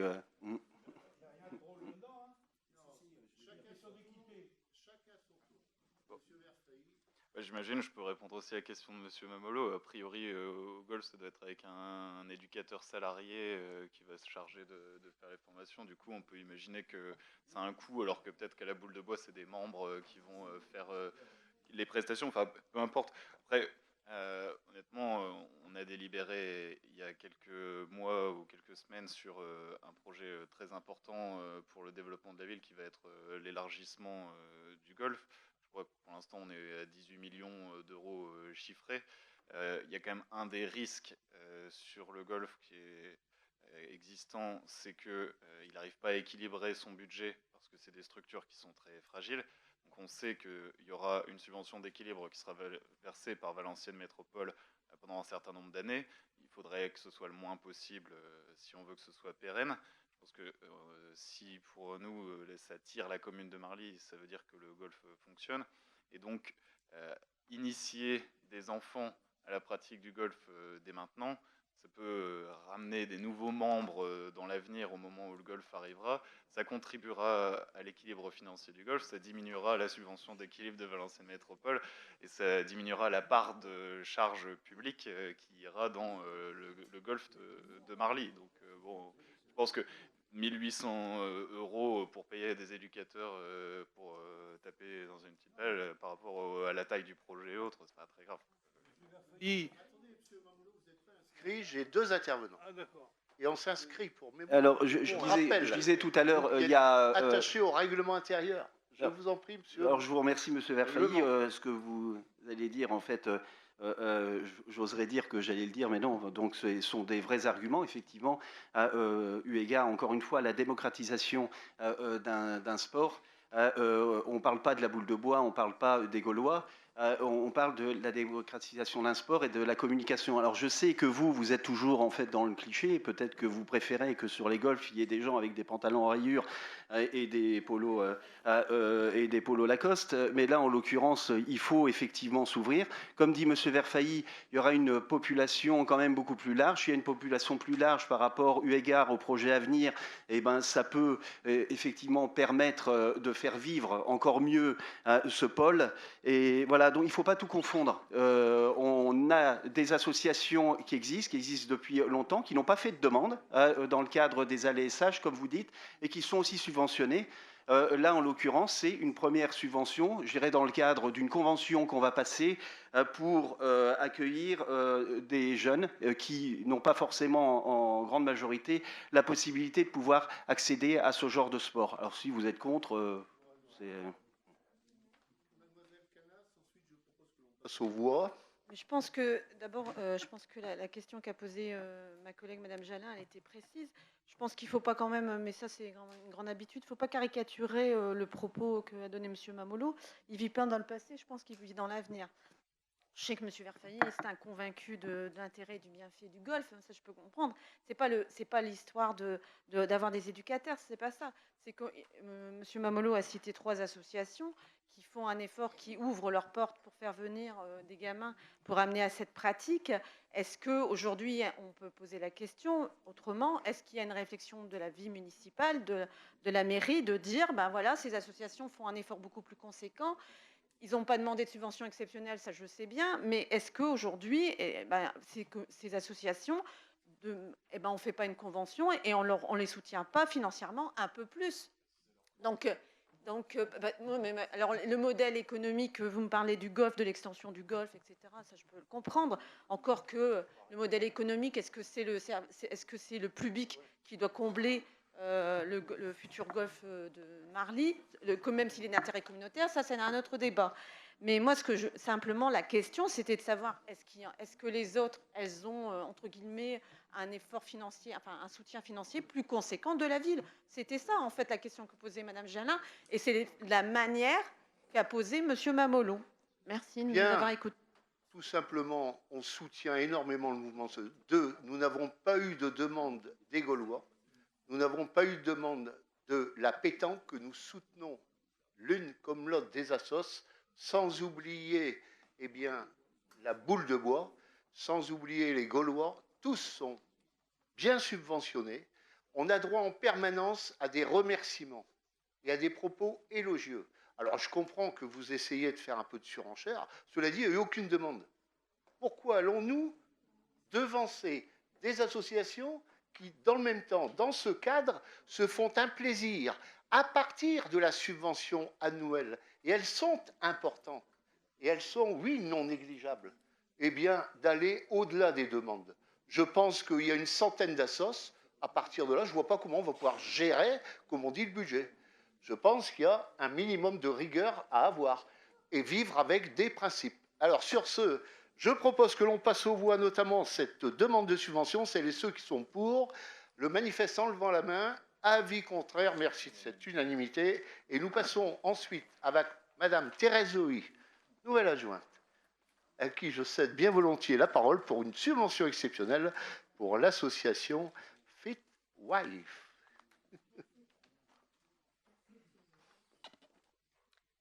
La municipalité a été sollicitée par l'association FitWife afin d'obtenir une subvention exceptionnelle pour l'organisation de leur tournoi 100% féminin qui a été organisé le dimanche 20 avril. Cette association a pour but de développer la pratique sportive féminine, essentiellement sur le quartier de la Briquette. Il est proposé au conseil municipal de se prononcer sur l'octroi d'une subvention exceptionnelle de 150 €. Bien, y a-t-il des demandes d'intervention sur cette délibération? Celles et ceux qui sont pour, le manifestant levant la main. Avis contraire, abstention. Merci de votre confiance. Et nous passons ensuite avec M. Christian Châtelain concernant une subvention exceptionnelle des marcheurs du Valenciennois, une association qui vient de se créer. À vous, M. Châtelain. Merci, Monsieur le maire. La municipalité a donc été sollicitée par l'association Les Marcheurs du Valenciennois, domiciliée à la maison des associations, afin d'obtenir une subvention exceptionnelle de 300 € pour la mise en œuvre des projets indispensables au fonctionnement de l'association, à savoir assurer l'association pour les garanties de responsabilité, équiper les animateurs de trousses de secours et former et diplômer les animateurs aux soins de premiers secours. Donc, il est donc proposé au conseil municipal de se prononcer sur l'octroi d'une subvention exceptionnelle de 300 €. Y a-t-il des demandes d'intervention sur cette délibération? Oui, Madame Isabelle Jalin, à vous. Monsieur le maire, tout d'abord, peut-on connaître le nom du président de l'association? Et est-il domicilié à Marly ou un des membres du bureau? Et la deuxième question, est-ce que c'est une nouvelle association tout juste qui vient de se créer ou est-ce qu'elle était déjà hébergée dans une autre commune? Merci. Alors, j'ai quelques éléments. Alors, sauf erreur de ma part, vous m'excuserez de la prononciation, je crois que c'est avoir retenu que c'est Monsieur Corbizier. Voilà, résident à Marly, dans le quartier de la Briquette, rue Vaillant-Couturier. Rue Vaillant-Couturier, donc un résident, le président, je parle donc Marly. Et puis il y avait une troisième question. Alors, c'est une création, mais en fait c'est un montage d'une structure. Pourquoi? Parce que avant la création de cette association, c'était un regroupement de personnes qui se rassemblaient, qui se réunissaient pour une marche via les réseaux sociaux, prenant de l'ampleur et se réunissant régulièrement. Ils se sont posé la question en disant « et si demain il y avait un accident ?» Parce que c'est la marche, on ne l'a pas précisé là dans le texte, mais il s'agit de la marche dite rapide, avec un objectif de parcourir 5 km par heure. Hein. Donc ils se sont dit, en cas de problème de santé de quelqu'un, on se tord la cheville et autres, qu'est-ce qu'on fait? Donc ils se sont structurés officiellement avec des statuts déposés en sous-préfecture, et donc ils demandent donc une subvention pour les aider à compléter ce montage. Sur ce, on ne peut que s'en féliciter. Une pierre en plus dans le milieu associatif, sportif et loisirs. Celles et ceux qui sont pour, le manifestant levant la main. Avis contraire, abstention. Et on continue. Je m'excuse. Alors, avec Madame Thérèse. Ah non. Non, je m'excuse. Non, avec Monsieur Châtelain. Le vélo, l'Union sportive Valenciennes Marly, le cyclisme. À vous, Monsieur Châtelain. Merci, Monsieur le maire. La municipalité a été sollicitée par l'USVM Marly afin d'obtenir une subvention exceptionnelle de 3 800 € pour 2 manifestations. La première, l'organisation d'une course cycliste, Grand Prix cycliste de la ville de Marly, qui a eu lieu ce dimanche 14 juillet, et de la course à venir, donc le 27 octobre, une course VTT cyclo-cross. Il est proposé au conseil municipal de se prononcer sur l'octroi d'une subvention exceptionnelle de 3 800 €. J'en profite, si vous permettez, monsieur le maire, Oui. de faire un petit clin d'œil à monsieur Pascal Burny, qui travaille dans les services comptabilité, responsable du service comptabilité ici dans cette mairie, puisqu'il s'est distingué en remportant une course dans sa catégorie. Voilà, il est arrivé premier, monté sur le podium, voilà. On lui transmettra ses marques de sympathie. Sur ce, y a-t-il des demandes d'intervention sur notamment le vélo? Alors, celles et ceux qui sont pour, les manifestants levant la main, avis contraire, abstention, merci de nouveau. Et maintenant, Madame Thérèse Zaoui, concernant la pétanque loisir de Marly. La municipalité a été sollicitée par la pétanque loisir de Marly afin d'obtenir une subvention exceptionnelle de 300 € pour l'organisation du challenge du maire. Le lundi 29 juillet 2019, c'est le lundi de la Ducasse, il est proposé au conseil municipal de se prononcer pour l'octroi d'une subvention exceptionnelle de 300 €. D'intervention sur cette délibération, celles et ceux qui sont pour, les manifestants levant la main, avis contraire, merci de nouveau pour cette unanimité. Nous passons au rugby club du Valenciennois avec monsieur Christian Châtelain. À toi, Christian. Merci, monsieur le maire. La municipalité a été sollicitée par le rugby club valenciennois afin d'obtenir une subvention exceptionnelle pour l'organisation du tournoi Jean Gouarder le samedi 22 et dimanche 23 juin dernier sur les installations du stade de Neyer. Il est donc proposé au conseil municipal de se prononcer sur l'octroi d'une subvention exceptionnelle de 1 000 €. Sur ce projet de délibération en faveur du rugby. Celles et ceux qui sont pour le manifeste en levant la main, avis favorable, avis contraire, abstention. Et nous passons à une demande toujours présentée par monsieur Christian Châtelain de subvention auprès du comité départemental olympique et sportif. À vous, monsieur Châtelain. Merci, monsieur le maire. La ville de Marly a organisé le 22 juin dernier la journée olympique Fête du sport en partenariat avec le comité départemental olympique et sportif. À ce titre, la ville peut solliciter auprès du CDOS une subvention de fonctionnement d'un montant de 1 000 €. Il est donc proposé au conseil municipal d'autoriser monsieur le maire à solliciter cette subvention auprès du comité, d'autoriser monsieur le maire à transmettre tous les documents permettant de solliciter cette dotation, et enfin d'autoriser monsieur le maire à signer tous les documents s'y rapportant.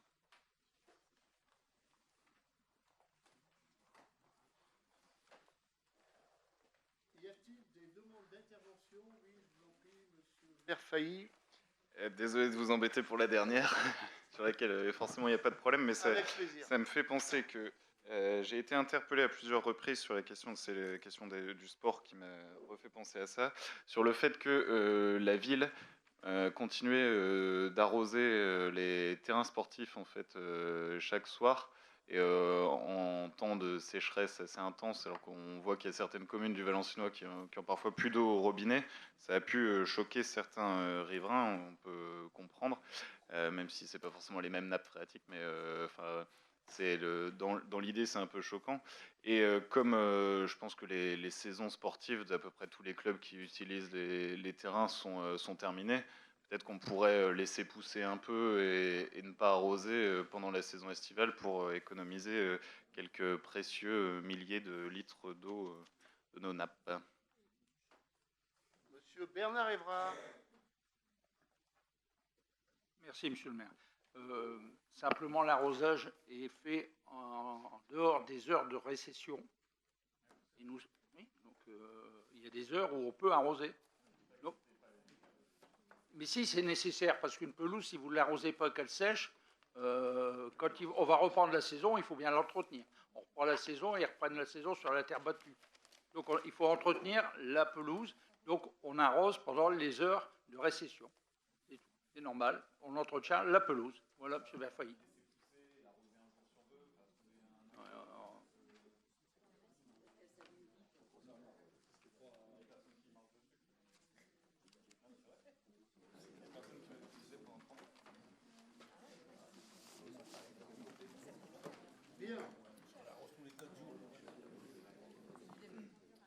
Alors, je propose sur cette délibération que l'on passe aux voix, notamment en remerciant le comité départemental olympique et sportif, hein, notamment pour ce soutien appréciable. Celles et ceux qui sont pour le manifeste en levant la main, avis contraire, abstention. J'ai une dernière question qui m'a été adressée, notamment au nom du groupe d'opposition par Madame Isabelle Jalin, présidente de groupe. Monsieur le maire, lors du dernier conseil municipal, Monsieur Alain Mamoulot vous a questionné sur le dossier qui lie la ville de Marly et l'établissement public foncier sans obtenir de réponse. Notre groupe Marly Demain a donc décidé de déposer la question orale suivante dans le cadre du conseil municipal de ce 18 juillet 2019, conformément au règlement intérieur. Lors du précédent mandat, la ville de Marly a signé une convention avec l'EPF, établissement public foncier, avec pour mission le recyclage foncier de terrain en amont de la réalisation du projet d'urbanisation du site de la Rhônelle. Nous souhaitons connaître l'état actuel de ce dossier, à savoir notamment la durée résiduelle de la convention qui lie la ville à l'EPF, le montant des terrains qui ont déjà été rétrocédés à la ville par l'EPF et leur situation géographique, le montant et la situation géographique des terrains qui sont à ce jour toujours portés par l'EPF et la date limite de leur rétrocession. Vous souhaitant bonne réception. Concernant l'EPF, oui, celui-ci, cet organisme public, accompagne par convention, et ce depuis le 19 novembre 2009, 19 novembre 2009, puis par renouvellement de cette convention le 12 décembre 2016, notre commune qui est en période de mutation dans ce quartier de la Rhônelle, vers la fonction résidentielle, l'accompagnement urbain et la création de nouvelles circulations. 5 propriétés ont été rachetées à l'EPF le 4 novembre 2016 pour un montant de 616 513 € TTC. Suite à une délibération prise par le conseil municipal à Marly, et ce, à l'unanimité, le 29 septembre 2016, situation géographique des parcelles concernées, qui est jointe d'ailleurs à la délibération de l'époque. Une propriété rachetée à l'EPF le 10 juillet 2019 pour 921 543 €. Chut, Monsieur Mamoulot, je vous en prie. 921 543 €. 9 215 € et 43 centimes, pardon, TTC, suite à une délibération prise de nouveau par le conseil municipal, et ce, à l'unanimité, le 6 février 2019. Situation géographique de la parcelle concernée, jointe déjà à l'époque, de nouveau, à la délibération qui se rapporte à celle-ci. Le tout afin d'aménager le futur boulevard urbain et le giratoire de la rue Jean Jaurès que j'ai évoqué dans mon propos liminaire. Il reste à acquérir ou à faire acquérir par un tiers, c'est-à-dire partenaire privé, bailleur public ou aménageur, avant l'échéance de la convention actuelle, c'est-à-dire le 12 décembre 2021, la reconduction de la convention pouvant décaler cette date d'acquisition. 9 propriétés pour un montant de 1 267 200 €. Pour information, à l'époque, M. Mamoulot et Mme Canas et Mme Jalin étaient absents au conseil municipal du 29 septembre 2016, mais ont approuvé le procès-verbal qui a été notamment joint au conseil municipal suivant. C'est une question orale à laquelle j'ai apporté ces éléments de réflexion et je me tiens bien entendu à votre disposition pour tout élément complémentaire si vous le souhaitez, avec les services de l'urbanisme dirigés par Madame Corinne Laine. Monsieur le maire. N'oubliez pas, ce sont des questions orales sans débat, Monsieur Mamoulot. Sur ce, n'oubliez pas de signer les délibérations, les registres. La séance est levée. De bonnes vacances à chacune et chacun.